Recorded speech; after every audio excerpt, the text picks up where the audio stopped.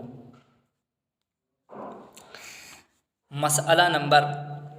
29 تا 30، ایک رکعت میں 3 سجدے کیے یا 2 رکوع کیے تو سجدہ سہو کریں، یعنی کہ آپ نے ایک رکعت کے اندر 3 سجدے کر لیے ہیں یا 2 رکوع کر لیے ہیں تو اب آخر میں سجدہ سہو کرنا یہ لازم ہو جائے گا۔ مسئلہ نمبر 30، اسی طرح قاعدہ اولا بھول گیا، سجدہ سہو کریں گے، یعنی کہ قاعدہ اولا کرنا تھا لیکن قاعدہ اولا بھول گیا تو اب کیا ہے، سجدہ سہو کرنا واجب ہے۔ اگر سجدہ سہو نہیں کریں گے تو نماز ناقص ہوگی۔ واجب کا ترک یہ گناہ کا بھی سبب ہے، اور سجدہ سہو اس سے جو ہے واجب کے بھول کر چھوٹنے سے سجدہ سہو لازم ہو جاتا ہے۔ مسئلہ نمبر 31 تا 32، الحمد اور سورت کے درمیان کسی اجنبی کا فاصل نہ ہونا، یعنی جب الحمد پڑھ لیے تو اس کے بعد فوراً سورت پڑھنی ہے تو اس کے درمیان کوئی اجنبی چیز یا کوئی تسبیحات وغیرہ فاصل نہیں ہونی چاہیے۔ مسئلہ نمبر 32، آمین الحمد کے تابع ہے اور بسم اللہ سورت کے، یہ اجنبی نہیں، یعنی کہ الحمد پڑھتے ہیں اور ولا پر آمین کہتے ہیں، اسی طرح سورت سے شروع کرنے سے پہلے بسم اللہ الرحمن الرحیم پڑھتے ہیں، تو یہ سورت کے تابع ہیں، یہ فاصل نہیں ہیں، ان کے درمیان یہ سورتوں کے درمیان فصل نہیں کریں گے بلکہ یہ انہی کا حصہ ہے، اور انہی کو آمین کو الحمد کے تابع گنا گیا ہے اور بسم اللہ الرحمن الرحیم کو جو سورت ہم پڑھ رہے ہیں اس کے تابع شمار کیا گیا ہے۔ مسئلہ نمبر 33 تا 34، آیت سجدہ پڑھی اور سجدے میں بھول کر 3 آیتیں یا زیادہ کی تاخیر ہوئی، سجدہ سہو کریں، یعنی آیت سجدہ پڑھی تھی تو اب کیا ہے اس میں زیادہ تاخیر نہیں کرنی ہوتی ہے، اگر کوئی یہ جو مقدار بیان کی گئی ہے آیتوں کی تو اس سے زیادہ یا ان کی مقدار اگر سجدے میں رہا تو اس سے سجدہ سہو لازم ہو جائے گا۔ مسئلہ نمبر 34، اگر امام التحیات پڑھ کر کھڑا ہو گیا تو مقتدی کو التحیات پورا پڑھنا واجب ہے، یعنی جب تک کہ یہ گمان ہو کہ میں مقتدی کو پا لوں گا قیام میں تو اب کیا ہے التحیات مقتدی پر پورا پڑھنا واجب ہے۔ تو ناظرین چینل پر نئے ہیں تو ہمارے چینل کو سبسکرائب اور ویڈیو کو لائک ضرور کریں۔